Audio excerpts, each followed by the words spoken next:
Hello and welcome दोस्तों, मैं हूं आपका संदीप सर। आप देख रहे हो YouTube channel MLT tutorial bye Sandeep sir. तो दोस्तों, अगर आप इस चैनल में नए हैं तो काइंडली उसको सब्सक्राइब कर दीजिए चैनल को, तबकि यूट्यूब आपको हर एक वीडियो का नोटिफिकेशन तुरंत आपको मोबाइल में पहुंचा देंगे एकदम सही वक्त पर। और साथ ही ख्याल रखिएगा कि नीचे डिस्क्रिप्शन में मेरी फोन नंबर डाली हुई है, उसमें उस फोन नंबर से आप टाइम भी दिया हुआ है, उस टाइम से आप फोन कीजिए मुझे।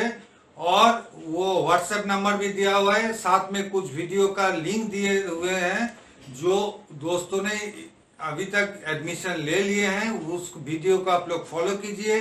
उस वीडियो का फॉलो करने के एक टिप्स आपको बता देते हैं। उसमें मेरा 3 लैंग्वेज पर हर एक वीडियो है, बंगाली, इंग्लिश एंड हिंदी। अगर आप हिंदी का स्टूडेंट है तो पहले इंग्लिश 2 बार सुनिए उसको, इंग्लिश में सुनने के बाद अपना मातृभाषा यानी हिंदी में सुनिए, तब आपको इंग्लिश लेक्चर का आपको आदत पड़ जाएगी। और साथ ही दोस्तों ख्याल रखिएगा कि इस साल जो आप लोग स्टेट मेडिकल फैकल्टी का एग्जाम देने जा रहे हो, उसके लिए बहुत मजे का बात है, बहुत सारे मजे का बात है कि घर में बैठे परीक्षा देना है। इधर गूगल, दूसरा डिवाइस में गूगल ऑन है, इधर किताब ओपन है, कोई मास्टर जी को भी घर में बुला लिए है, और फोन आ फ्रेंड दूसरा फोन पर भी ऑन है।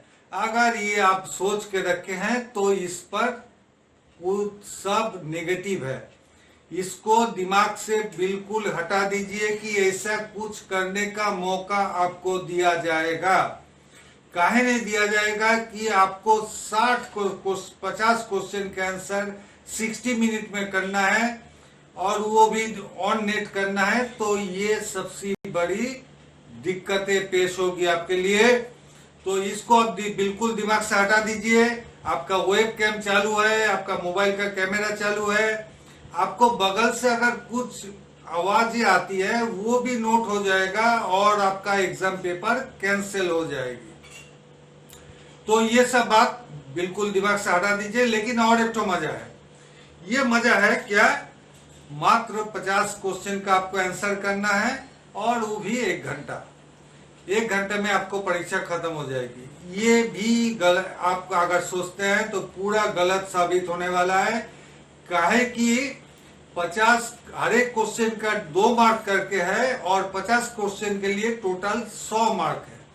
और इस 100 मार्क को आपको इस बार कंटेस्ट नेक टू नेक होना है, एकदम फाइट, जबरदस्त फाइट होने वाला है।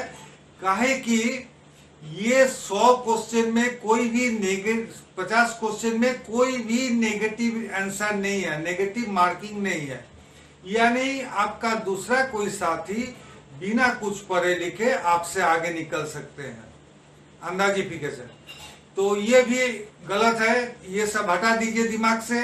आपको अगर मानिए कोई कैलकुलेशन डालना है, मानिए कि कोई क्वेश्चन का आंसर आ रहा है आपको 13.4, फिजिक्स का मैथ्स किए हैं 13.4, इसके लिए आप दूसरा कैलकुलेटर का यूज मत कीजिए। आपका ऑन नेट जो आपका स्क्रीन आएगी इंटरफेस, उस इंटरफेस में बाकायदा एक कैलकुलेटर रहेगी, उसी पर कैलकुलेशन कीजिएगा, तब उस क्वेश्चन का आंसर का मार्क्स आपको मिलने जा रहा है, वरना नहीं मिलेगी। काहे कि इससे साबित हो जाएगी कि आप दूसरे कुछ डिवाइस का प्रावधान लिए हैं, साधन आपका पास उपलब्ध था। तो ये सब एकदम मत कीजिएगा, हर एक बात को ध्यान से सुनिएगा। आपको परीक्षा का पहले भी हम एक वीडियो डाल देंगे, जिसको सारे बात फिर आपको पास हम दोहरा देंगे, और उतना दिन में आपको सारे प्राइवेट जो एफिलिएटेड इंस्टीट्यूट है उसका भी सीट मैट्रिक्स आ जाएगी, तो उसका भी आपको हम अवगत करा देंगे। और इसका साथ आप ध्यान रखिएगा कि जैसे जो क्रिकेट खेलते हैं ना, वो आप जानते हैं कि क्रिकेट में एक तो बात है कि कैच मिस मतलब मैच मिस।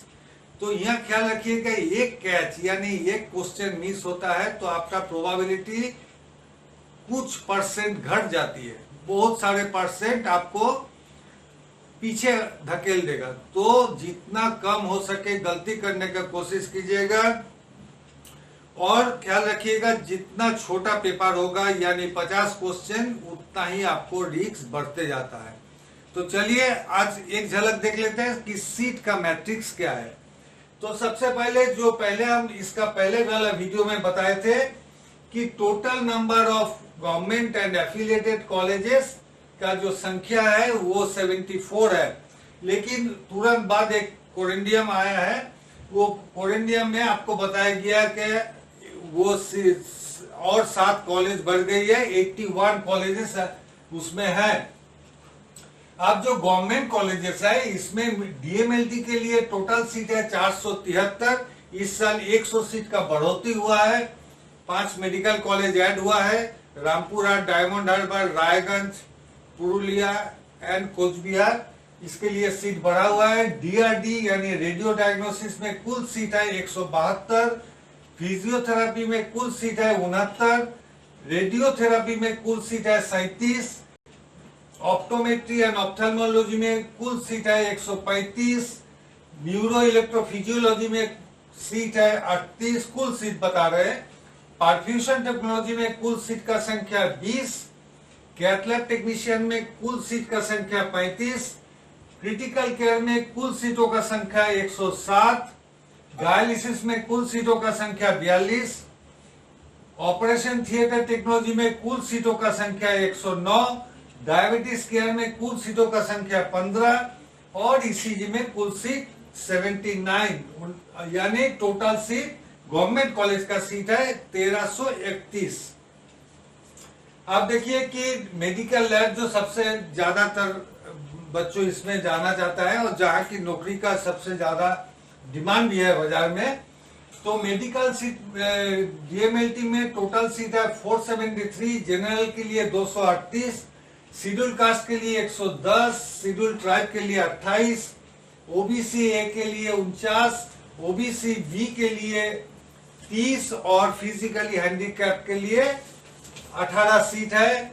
जबकि रेडियो डायग्नोसिस यानी एक्सरे जो चालू बात में हम लोग जो एक्सरे बोलते हैं, चालू शब्दों में जो एक्सरे है उसमें कुल सीटों का संख्या 172, जनरल में 85, शेड्यूल कास्ट के लिए 35, ट्राइब के लिए 18, ओबीसी ए के लिए 20, ओबीसी बी के लिए 10 और फिजिकली हैंडीकैप के लिए 4 सीट। आप देखिए टाई ब्रेकिंग, यानी आप सब जानते हैं क्रिकेट फुटबॉल जो खेलते हैं कि टाई ब्रेकिंग होता है। जैसे क्रिकेट में होता है ना कि चलो 50 ओवर खेल लिया, नहीं हुआ तो चलिए दोनों टीमों ने एक एक ओवर गेंद फेंकेंगे और इसमें जो जितना रन बना सकेंगे। फुटबॉल में होता है कि 5-5 पेनाल्टी होती है, तो इसको बोलते हैं टाई ब्रेकिंग मेथोडोलॉजी। ये टाई ब्रेकिंग मेथोडोलॉजी जो है ये पूरा एक साइंटिफिक अप्रोच है, ये साइंटिफिकली प्रूव्ड है और ये हम लोग ज्यादातर पॉपुलेशन स्टडी में इसको यूज होता है। ये स्टैटिस्टिकल फॉर्मूला से यूज होती है और हम लोग जब क्वालिटी कंट्रोल पढ़ेंगे मेडिकल लैब टेक्नोलॉजी में, तब हम लोग कई स्टैटिस्टिकल फॉर्मूला को ही काम में लगाते हैं। तो देखिए अभी देखिए कि किस तरह का रिजल्ट हो सकती है। मानिए कि 10 स्टूडेंट, ये 10 स्टूडेंट को सभी को 70 मिल गए, 70 मार्क्स मिला, यानी 50 में से 35 क्वेश्चन उन्होंने राइट किया, 70 मार्क्स मिल गए, सीधी सीधी बात है। अब ये 70 जो 10 लड़कों को तो 10 बच्चों को तो एक ही रैंक नहीं दे सकते हैं, सबका रैंक एक नहीं हो सकती है, नंबर एक एक हो सकती है पर रैंक एक नहीं हो सकती है। तो रैंक के लिए क्या है, रैंक के लिए जो पहला टूल्स का यूज है, पहला उपकरण यूज किया जाता है वो है एज, यानी जो सबसे ज्यादा एज है उसको पहले चांस मिलेगी, जो जिसका उम्र सबसे कम है उसको लास्ट में। तो इसको एक बेस ईयर हम लोग समझ लिए हैं कि बाकायदा एलिजिबिलिटी में बताया गया कि 1 दिसंबर 2020 का जिसका 17 साल हो रहा है, यानी जो बच्चों का जन्म कि 1/12/2003 को हुई है, उस बच्चों का जस्ट 17 साल इसमें पूरी हो रही है। तो 1/12 को हम बेस ईयर समझ लिए, 1/12 यानी 1 दिसंबर को। तो मानिए कि सबका एज इस तरह है, कुछ इस तरह क्या है, 1 दिसंबर 2001, 1 दिसंबर 2002 बी का, सी का है 1 दिसंबर 2000, डी का है 1 दिसंबर 2002, ई का है 1 दिसंबर 1999, एफ जी एच आई जे, इन लोग को पांचों बच्चों का जबकि सेम है, यानी 1 दिसंबर 2003।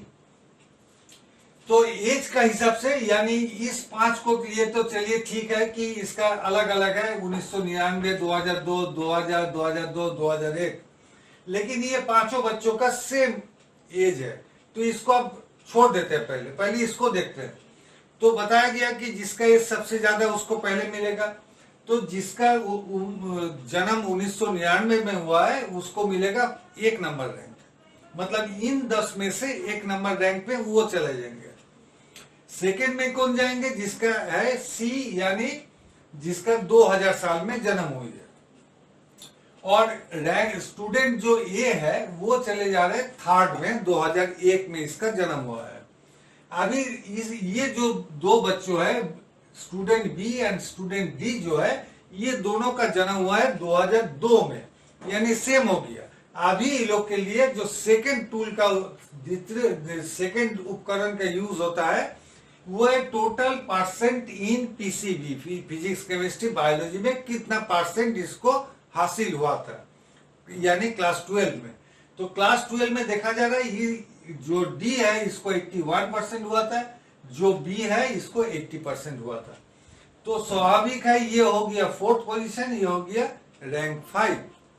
अब देखिए कि स्टूडेंट ए, जी, एच, आई, जे, ये जो पांचों बच्चों है इसका सेम उम्र है, तब यहाँ पर टाई रह गया, यानी पहला ओवर खेला तो नहीं हुआ, यानी 5-5 बार गोल में मारा तो सेम रिजल्ट आया। तो क्या होता है, फिर 2 ऐड होता है, 3 ऐड होता है।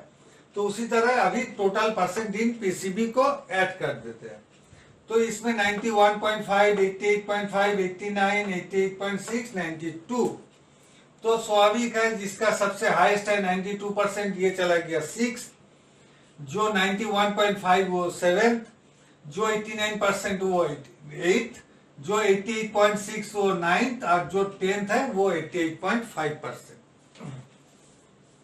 तो देखिए इसमें आपका मन में क्वेश्चन आएगा, सर ये इतना मेल हो सकती है क्या? नहीं, इतना मेल नहीं हो सकती है। फिर भी प्रोबेबिलिटी का जो गणित है इसको साइंटिफिक अप्रोच समझाने के लिए आपको हम समझा रहे हैं। तो इसमें अगर मानिए कि ये जो दो केस है 88.5 और 88.6, यानी student G and student I, तो इसके तो सेम हो सकती थी 88.5, 88.5, ये तो 6 हम जल्दीबाजी में कर किए हैं। तो दोनों अगर सेम हो जाती है तो क्या होगा?